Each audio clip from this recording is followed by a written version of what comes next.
वेगवान स्वरूपात सुरुवात करूयात। ठेवीदारांना आता त्यांच्या बँक खात्यांसाठी, लॉकरसाठी आणि सुरक्षित ठेवलेल्या वस्तूंसाठी अधिक लवचिकता आणि नियंत्रण मिळणार आहे। वित्त मंत्रालयाने जाहीर केलेल्या बँकिंग कायदे अधिनियम 2025 अंतर्गत या तरतुदी 1 नोव्हेंबर 2025 पासून लागू होणार आहेत।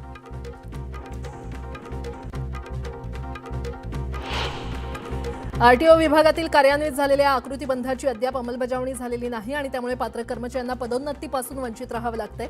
याबाबत गेल्या काही वर्षांपासून शासन दरबारी पाठपुरावा केल्यानंतर पदरी केवळ आश्वासनं पडल्यानं कर्मचाऱ्यांनी आक्रमक पवित्रा घेतलाय। आरटीओ कर्मचारी संघटनेच्या नेतृत्वाखाली कर्मचाऱ्यांनी 27 ऑक्टोबरपासून बेमुदत साखळी उपोषण सुरू करण्याचा निर्णय घेतलाय। देशातील सर्वाधिक खोलीच्या प्रस्तावित वाढवण पोर्टच्या बांधकामाला विकासक JNPAनं गती दिलेली आहे। यानुसार या पोर्ट परिसरात लाटा रोखण्यासाठी खोल समुद्रात सर्वाधिक लांबीची भिंत बांधण्यात येणार आहे। भिंत 10.47 किलोमीटर लांबीची राहणार असून ती बांधण्यासाठी 4 मोठ्या कंपन्यांनी प्रतिसाद दिलाय। शक्तीपीठ महामार्गाला काही ठिकाणी होणारा विरोध लक्षात घेता त्याच्या नकाशात बदल करण्यात येण्याची शक्यता आहे। मुख्यमंत्री देवेंद्र फडणवीस यांनी तसेच संकेत दिलेले आहेत। तर दुसरीकडे समृद्धी महामार्गाच्या गडचिरोली आणि गोंदियापर्यंतच्या विस्ताराच्या 2 ते 3 निविदा रद्द करण्यात आल्या आहेत असं देखील त्यांनी स्पष्ट केलंय। भारतानं जागतिक पातळीवर पर्यावरण संरक्षण आणि वनसंवर्धनात आणखी एक महत्त्वाची झेप घेतलेली आहे। ग्लोबल फॉरेस्ट रिसोर्सेस असेसमेंट 2025 या अहवालानुसार सर्वाधिक वनक्षेत्र असलेल्या देशांच्या यादीमध्ये भारत 9व्या स्थानावर पोहोचलाय। गेल्या वर्षीचा 10वा क्रमांक सुधारून भारतानं यावर्षी एक पायरी वर चढली आहे। संरक्षण आणि एरोस्पेस उत्पादनाचं प्रमुख केंद्र म्हणून नागपूरची आता नवी ओळख निर्माण झाली आहे। सोलर डिफेन्स अँड एरोस्पेस प्रकल्पाला मिहानमधील 223 एकर जमिनीचं हस्तांतरण करण्यात आलंय।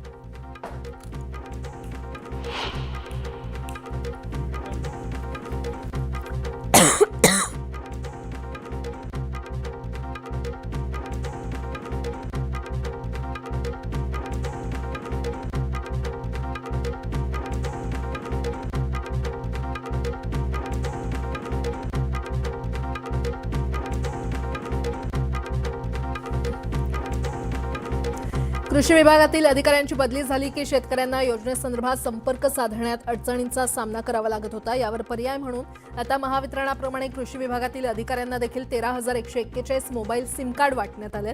बदली झाली की संबंधित अधिकारी हे सिम कार्ड त्यांच्या जागेवर रुजू होणाऱ्या अधिकाऱ्यांकडे सुपूर्द करणार आहेत। मौल्यवान धातूंच्या बाजारात मोठी उलथापालथ पाहायला मिळाली। सोन्यानं तेजीचा सूर लावत 1,236 रुपयांची वाढ नोंदवली। दुसरीकडे चांदी 4,120 रुपयांनी घसरली। 3% GST सह 24 कॅरेट सोनं 1,27,720 रुपयांवर पोहोचलं तर चांदीचे भाव हे 1,58,620 रुपयांपर्यंत खाली आले।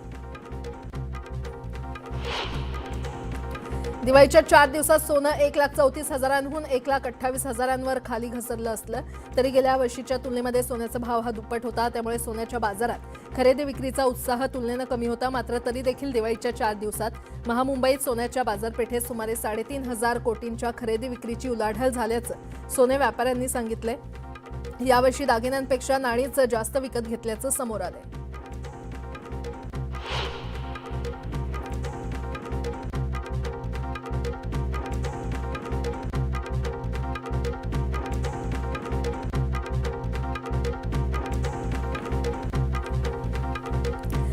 मध्य रेल्वेकडून कर्जत यार्ड पुनर्रचनेसाठी पोस्ट नॉन इंटरलॉकिंग कामासाठी 24 ऑक्टोबर ते 1 नोव्हेंबर या कालावधीमध्ये विशेष वाहतूक आणि पॉवर ब्लॉक घेण्यात येणार आहे। 24 ऑक्टोबर आणि 27 ते 31 ऑक्टोबर दरम्यान दररोज सकाळी 11:20 पासून दुपारी 1:20 पर्यंत ब्लॉक असल्यानं कर्जत खोपोली लोकल सेवा बंद असेल।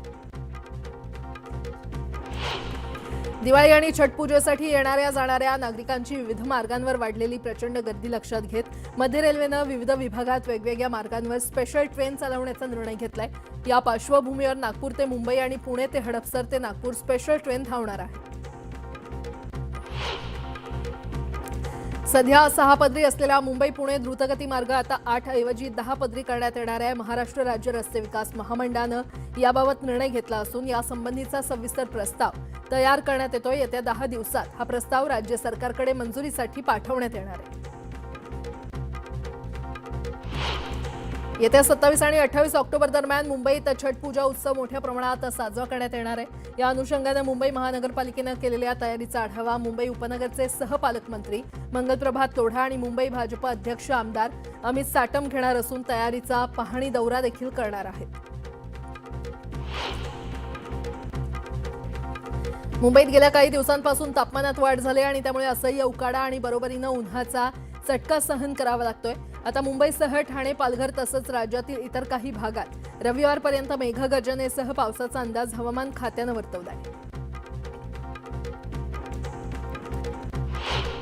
दिवाळीत नरक चतुर्दशी ते भाऊबीजेपर्यंत दादर येथील फुल मार्केटमध्ये सुमारे 20 कोटी रुपयांची उलाढाल झाल्याचा अंदाज फुल व्यापाऱ्यांनी बांधलेला आहे। या काळात झेंडू, शेवंती, आंब्याची पानं, मोगरा, गुलाब तसंच सोनचाफा आणि सजावटीच्या फुलांची मोठी विक्री झाल्याचं व्यापाऱ्यांनी सांगितलंय।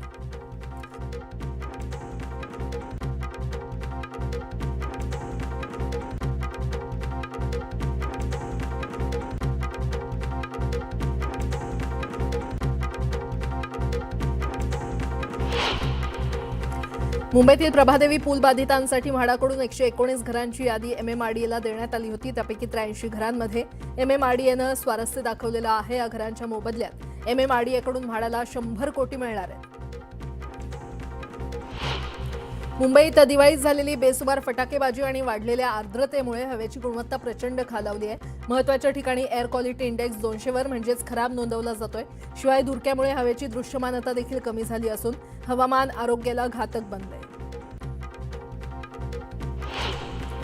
देशात 2024 मध्ये झालेल्या सर्व पेमेंट व्यवहारांपैकी संख्येनुसार 99.7% आणि रकमेच्या दृष्टीनं 97.5% व्यवहार डिजिटल माध्यमातून झालेत असं आरबीआयनं जाहीर केलेल्या अहवालात म्हटलंय।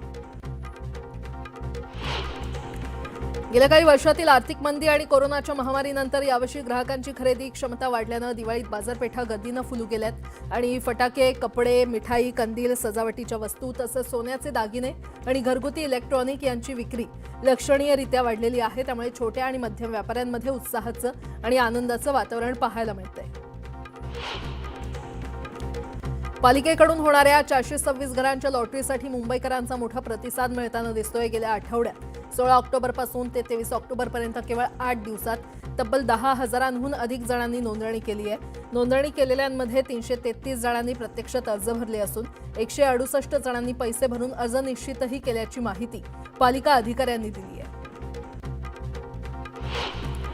भारताची अर्थव्यवस्था चालू आर्थिक वर्षात 6.7 ते 6.9% दरानं वाढणार असल्याचा अंदाज डिलॉइट इंडियानं वर्तवलेला आहे। एप्रिल ते जून 2025 मध्ये अर्थव्यवस्था 7.8% उसळी मारली होती। महागाई कमी झाल्यानं आणि खरेदीला बळ मिळाल्यानं ग्राहक खर्च आणखी वाढण्याची शक्यता आहे। यासोबतच इतरही काही महत्त्वाच्या बातम्या आपण पाहणार आहोत। तुर्तास एक छोटासा ब्रेक घेऊन लगेचच परत येतोय। पाहत रहा न्यूज 18 लोकमत।